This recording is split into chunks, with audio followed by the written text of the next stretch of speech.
இப்பவும் சொல்றேன், 2026ல் ரெண்டு பேருக்கு நடுவுலதான் போட்டியே. ஒண்ணு, இன்னொன்னு, எம் மக்களுக்கான அரசியலை தடுப்பவர் எவர்? 5 வருஷத்துக்கு ஒரு வாட்டி பழக்க தோஷத்துல ஒரு அறிக்கையை ஒண்ணு வெளியிடுவாங்களே, அப்படின்ட்டு அந்த அறிக்கையை வெளியிட்டுட்டு இப்போ அறிவாலயத்துல போய் ஓடி ஒளிஞ்சுப்பாங்க. இப்பவே ரெடி பண்ணி வச்சுக்கோங்க அந்த அறிக்கையை. எப்படி? மக்கள் தீர்ப்புக்கு தலை வணங்குகிறோம். 1969க்கு அப்புறமே எப்போ கட்சி அவங்க கைக்கு வந்ததோ, இன்னும் குறிப்பா சொல்லணும்னா 1972க்கு அப்புறம் கேள்வி கேட்க ஆளே இல்லாம போச்சுல. அதுக்கப்புறமே இந்த திமுக தலைமை இப்படிதானே இருக்குது. இப்ப நாங்க கேட்டோமே இந்த சில கேள்விகள், இதெல்லாம் நான் கேட்கல, சுப்ரீம் கோர்ட் கேட்டிருக்கு. இதனால என்ன புரிய வருது?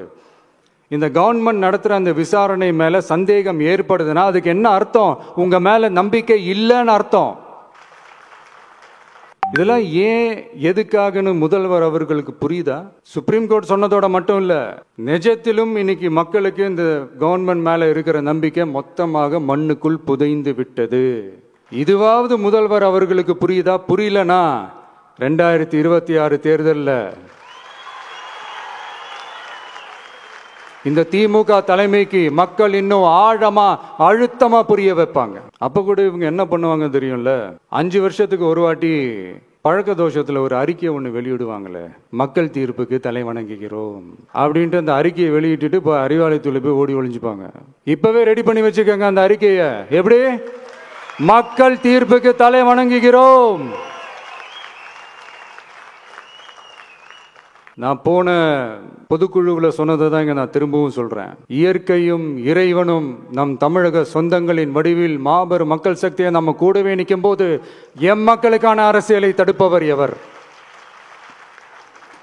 அதனால தோழர்களே, நமக்கு வந்திருக்கிற இந்த இடையூறு வெறும் டெம்பரவரி மட்டும்தான். எல்லாத்தையும் தகர்த்தெறிவோம், மக்களோட கை கோர்த்து நிற்போம், மக்களோட களத்துல போய் நிற்போம். நம்ம பயணத்துல தடம் மாறவே மாட்டோம். இப்பவும் சொல்றேன், 2026ல் ரெண்டு பேருக்கு நடுவுலதான் போட்டியே. ஒண்ணு, இன்னொன்னு, இந்த போட்டி இன்னும் ஸ்ட்ராங்கா மாறப்போகுது. 100% வெற்றி நமக்கு.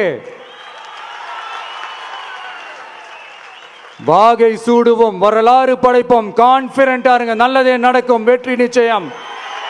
மீண்டும் சந்திக்கும் வரை நன்றி, வணக்கம்.